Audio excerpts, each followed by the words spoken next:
Hello and welcome. Today for Wellness Wednesday, RA Group's Head of Nutrition and Wellness, Luxey, will be talking about the importance of sleep with Justin Jones, Professional Head of Physiology at Nuffield Health. Luxey and Justin, over to you.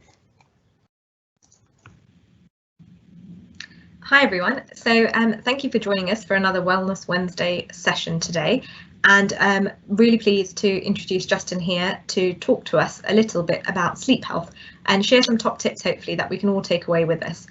So over to you, Justin. Great, thanks Luxey. Hi everyone, my name's Justin Jones. As has been mentioned, I'm the Professional Head of Physiology and Clinical Development Lead for Nuffield Health, and I'm really pleased to be able to talk to you today about sleep health. If we just go on to the next slide, please. Just give you a very brief background from myself. So my background is predominantly from an educational perspective in sport and exercise physiology. So that's what my MSc was in, but for the past 10 or 11 of my professional years, I've been applying my knowledge from sport and exercise physiology into health and wellness, and have been working for Nuffield Health to support individuals and corporate companies to improve overall health and well-being. So if we go on to the next slide, I just wanted to start with a bit of a quick quiz. And this quiz is just to gauge your current understanding or knowledge level. So first question is, according to a poll by the Sleep Council, what is the biggest contributor to getting a good night's sleep? So feel free to play along at home, but what do you think the primary reason is then? So the answer is actually a comfy bed. So the majority of people cited a comfy bed as being the most important thing for giving them a good night's sleep. The next question is, what is the minimum number of hours recommended for sleep? So different people need differing levels of sleep. Margaret Thatcher was famously cited as only needing 4 hours. However, the average recommendation is that individuals need around 7 hours of sleep per night for good quality and good sleep health. If we go to the next question, it's true or false? Your brain shuts off when you're sleeping. So whilst many of you might think that's true, because obviously when you're sleeping, you're not thinking about a great deal, actually your brain can be far more active even than when you're awake. And we'll come on to talk about that a little bit more as we go through. And then true or false, taking a nap before a night shift can increase alertness at work. So for those of you who are shift workers, can it help to increase your alertness? The answer is absolutely true. There's a lot of research that shows sleep deprivation increases risk at work, and that's why some individuals like long distance lorry drivers and stuff have a certain amount of miles or time they can spend behind the wheel before they need to pull over for a sleep. And then finally, what percentage of Brits go to bed after midnight? So a staggering 1 in 5 people go to bed after midnight, which is huge really, and it's easy to see why we've become a nation of sleep-deprived people. So what I first wanted to touch on very briefly is, how do we regulate sleep? Well, for sleep regulation, there are 2 main mechanisms which have been proposed. So we've got sleep homeostasis and circadian rhythms. So first of all, I'm going to focus on sleep homeostasis. So from the moment we wake up, a powerful urge to sleep starts to build up, and it reaches its maximum level late in the evening while most of us tend to fall asleep. And although the neurotransmitters associated with this homeostatic process are not fully understood, there's a lot of evidence indicating that one of the most powerful sleep-inducing chemicals could be adenosine. Now, adenosine is something that builds up in our body during the day, and it's a byproduct of our energy stores. Many of you may have heard of ATP, adenosine triphosphate. So essentially, the more energy we burn, the more adenosine can build up. And it actually binds to adenosine receptors in the brain. And what adenosine receptors do is actually stimulate you to start to feel sleepy. Now, the longer you remain awake, the greater your levels of adenosine become. And what happens then is that most of us will have that significant urge to fall asleep until we do something about it. Now, in some of the European countries, what they do is have a siesta in the afternoon. So actually they, succumb to this urge. What we typically do in the UK around 2 or 3 p.m, where that sleep urge spikes, is we reach for a cup of coffee or a sugary snack. The reason why these things actually work is that caffeine and adenosine to these receptors look very similar. So instead of having adenosine binding to its receptors, stimulating sleep urge, caffeine binds to it instead, but switches the brain into overdrive. So you get that second wind to get you through the rest of the afternoon. Now, the second mechanism is your circadian rhythm. So circadian rhythms are a little bit different in that they're essentially your body's biological clock. Circadian actually comes from the Latin term about a day. So they're a 24-hour rhythm, and they generally peak and trough as the sun rises and falls. And in humans, the clock is actually set by a group of neurons in the hypothalamus of the brain called the suprachiasmatic nucleus. It's influenced by the sun, as I mentioned, rises and falls of the sun, but also by things like temperature as well, and other external factors. Once exposed to light each day, the suprachiasmatic nucleus actually performs the function of raising your body temperature and stimulating the release of hormones like cortisol. So you may have heard of cortisol before. It's your stress hormone, and it suppresses things like melatonin. So melatonin is a hormone that causes you to go to sleep. This is probably why it's much easier to sleep for longer periods of time during the winter when it's dark outside and it's cold than it is during the summer. You can wake up at 7 a.m. on a glorious summer's morning and have a spring in your step, and wake up at 7 a.m. at the same cold, dark, dreary December morning and not want to get out of bed. So it's all down to this kind of rhythm, and this is the rhythm that really gets messed up with shift workers or pattern workers as well. However, the rhythm isn't the same for everyone. So some people are larks, which means that they have slightly higher levels of cortisol earlier in the morning, so they can wake up feeling sprightly, but then need to go to bed that little bit earlier. And some people are owls who stay up, maybe one of those 20% of Brits staying up till midnight, but can then feel a little bit groggy early in the morning, and probably can't function too well until they have that first hit of coffee. So that's how our sleep is regulated.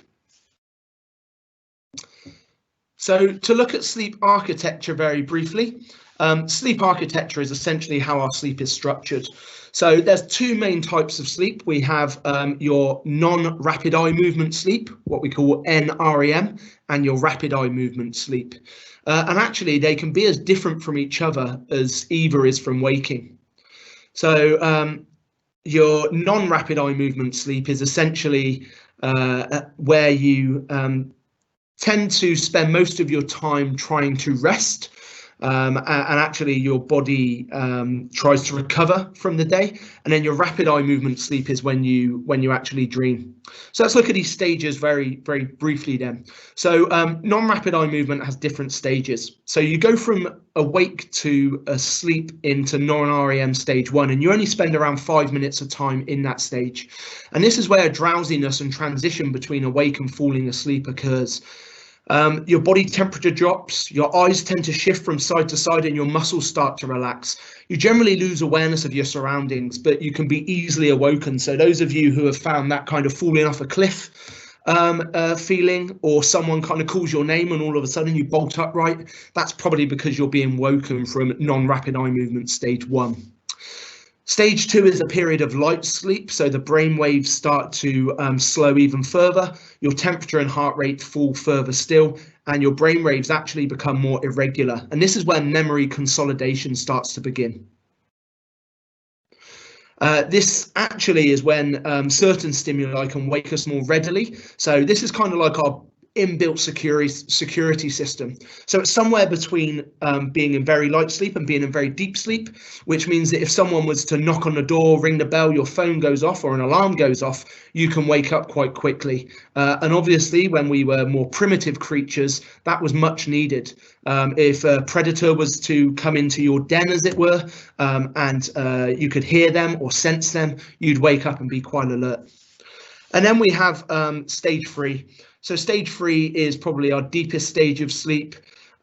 Your breathing is more regular, your heart rate and blood pressure start to drop, and you start to switch off from the outside, and it's far tougher to wake someone from this period of sleep. Now, if memory consolidation occurs during NREM stage 2, stage 3 is really where that physiological repair takes place. So your body starts to release something called human growth hormone, and that could be one reason why younger people tend to sleep deeper than elderly people, because you're still having a lot of growth and a lot of churn in those hormones as well. And then finally, we have rapid eye movement, and this is an active period of sleep characterized by intense brainwave activity. And if anything, your brain activity can be even higher than when you're awake. It's called rapid eye movement sleep because the muscles that stimulate eye movements become very active, and your sympathetic nervous system, the one that drives you to respond to things quickly, for the pupil sizes to change shape, and for you to actually promote stress hormone starts to increase as well. Typically, you'll dream about 3 to 5 times a night, and what you'll do is you'll go through cycles of about 90 minutes of going in and out of rapid eye movement or dreaming sleep, back into non-REM stage 2, into stage 3, back into stage 2, and back into dreaming. And remember, stage 2 is like your kind of security blanket, so that if you needed to be awakened quickly, you can wake quickly and be alert. So what this actually looks like and why it's called sleep architecture is on the next slide. So it's called sleep architecture because on the right hand side, if you were to turn that upside down, you notice that the pattern is actually something like a city skyscraper. So that's one of the reasons why it's called sleep architecture. And this is actually a real life application. So this is from myself. I was wearing a band which is designed to track sleep health and sleep architecture. And what we can see there is that I slept for around the recommended time, so 6 hours, 20 minutes. I spent about half of the time in restful sleep, about half of the time in light sleep. And as you can see from the top graph, I very much spent that uniformed pattern between deep sleep and light sleep. My heart rate gradually dropped apart from spikes in heart rate and therefore body temperature as I went into states of dreaming, as we've just discussed. Now, what happens on the next slide is I just want you to bear that in mind, and what I said about having the kind of built-in mechanism to protect yourselves with what our historical stress response was. So historically, we have that sympathetic nervous system which is increased from things which threaten us. So historically, animals, and then we have our parasympathetic nervous system, which do the opposite of the sympathetic one. So instead of being your fight or flight response, they're your rest and digest response. They lower the heart rate, they promote recovery, they increase sleep health, and they increase things like your libido as well. And historically, that would have been through good food, good rest, and also social connections. Humans have always been social beings. What we can see in the next slide, though, is what our 21st century stress response is like. So instead of being stressed by predators, animals, the environment, what we're typically stressed by now is finances, health, the family, work, particularly during work from home periods associated with the current coronavirus pandemic, of course. And lots of different things, and caffeine and alcohol are also very typical of what we see from a good stress response these days, or a typical stress response. Now, if we take that same real life application and apply that, what we can see is that by having too much stress, sugar, caffeine, alcohol of a particular day, your body blocks your ability to get into those deeper stage levels of sleep. And as a result, you have a reduction in things like human growth hormone release. And as a result, less cellular repair. You probably wake up the following day having worse energy, and your sleep architecture is definitely poorer. So what we'll see from the next slide is, admittedly, after having a few beers of a night, after a night out, what we could see is that although my time to fall to sleep wasn't massively different, I mean, yeah, it's 13 minutes, but it's still falling to sleep within a relatively quick time. You actually get into deeper stages of sleep much quicker. Your body will will accelerate some of your sleep architecture. You'll fall asleep quicker because alcohol is actually a depressant on the central nervous system, so it will naturally slow your brain waves anyway, and it's active as a depressant is one of the reasons why some of your motor skills when you're drunk start to lag and be slack. And what we can see is actually you spend less time in restful sleep. Your uniform pattern between rapid eye movement sleep or dreaming and deeper levels and lighter levels of sleep is almost gone altogether.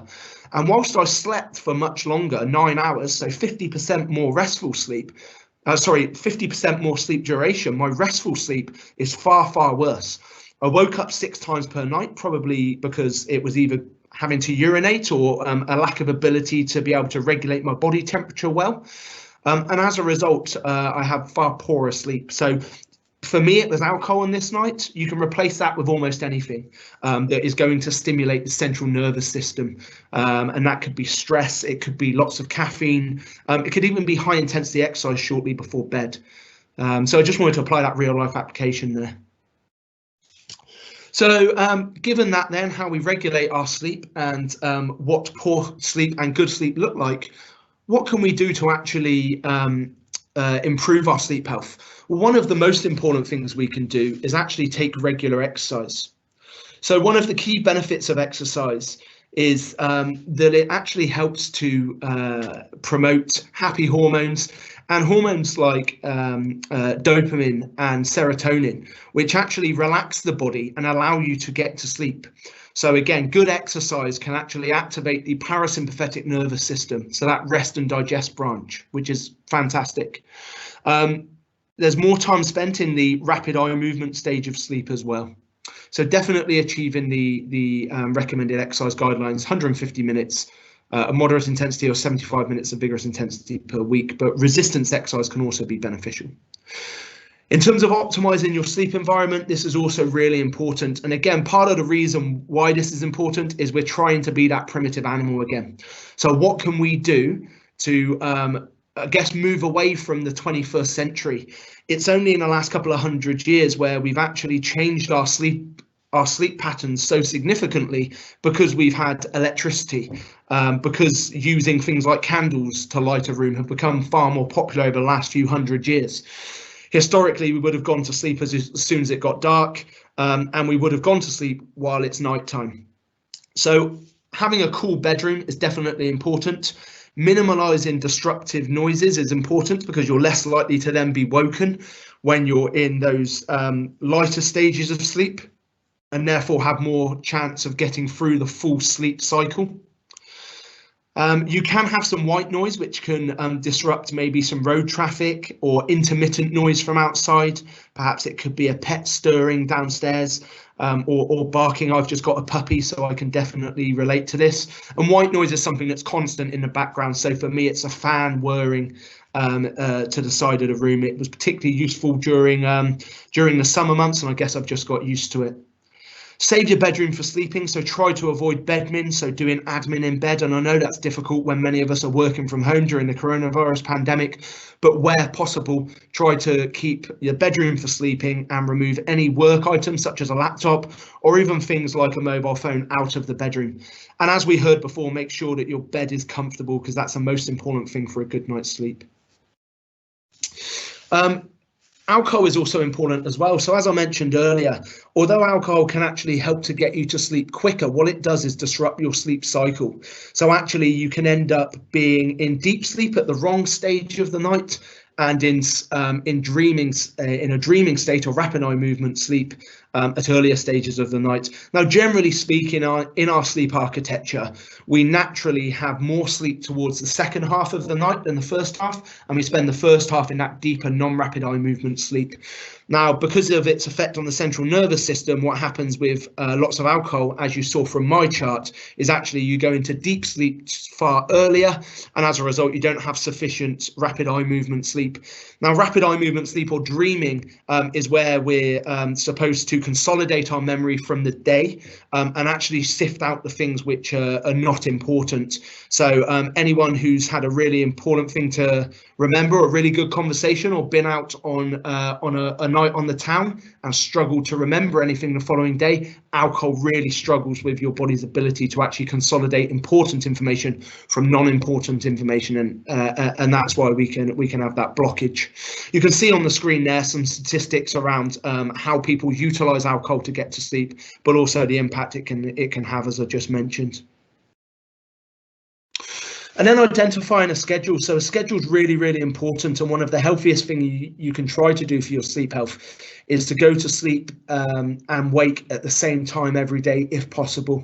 Even if you don't need to wake up at a certain time, it's still really good for your sleep routine to actually wake up at the same time. Eventually, you become so good that I now wake up at the same time each day without an alarm clock. My body's just kind of got used to that schedule, and my circadian rhythm is very much in tune. My partner, on the other hand, is a midwife.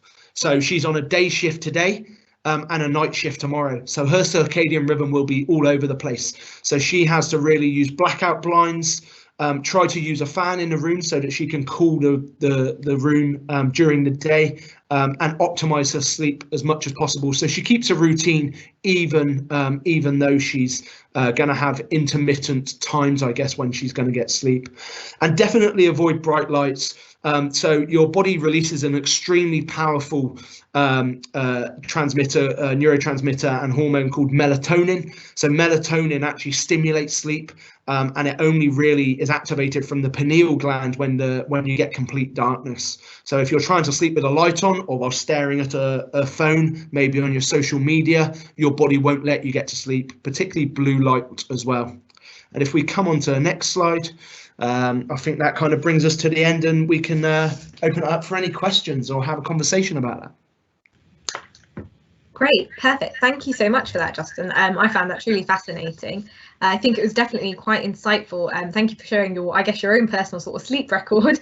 It definitely helps put things into perspective, I guess, of exactly how sleep fits in. And especially, I find it particularly interesting, like you say, the impact of alcohol compared to the night before where you hadn't had alcohol. And I think that's often a common misconception, I'd say, of a lot of people do think having sort of a tipple before bedtime, it's something that helps put them to sleep, but also a lot of people do tend to say they have a better night's sleep for it, for example.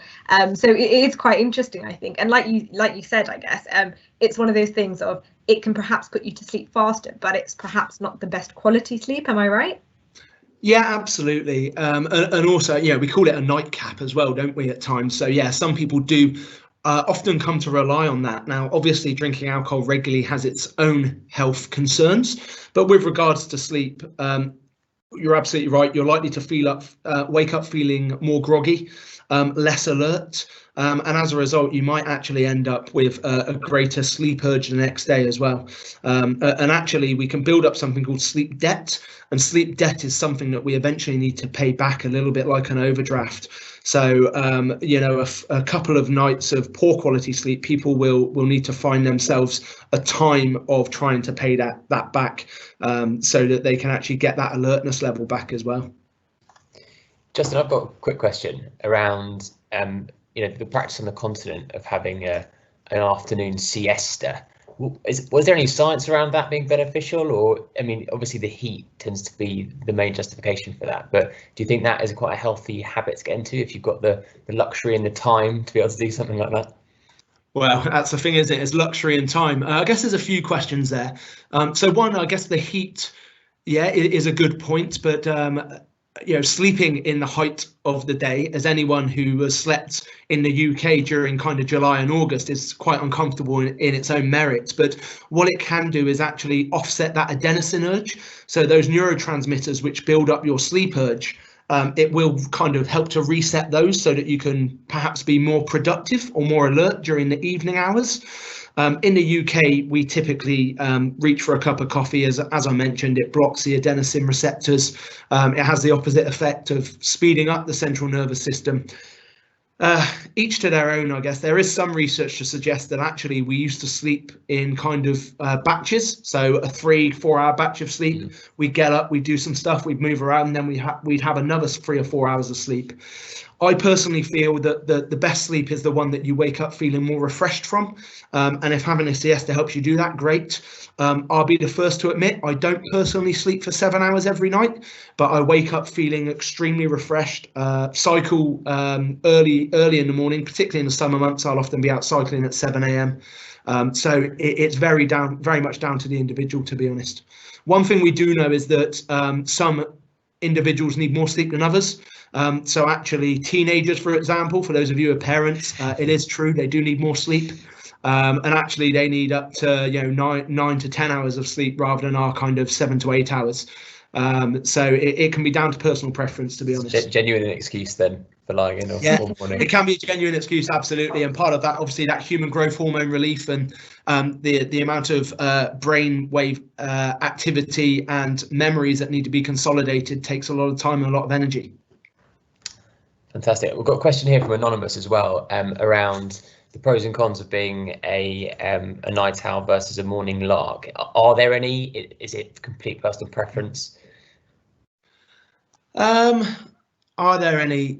Well, there can be some, but again, I think that the risks to your health are significantly reduced compared to your own personal preference. So we know, for example, for the larks, they generally have cortisol spike earlier in the morning.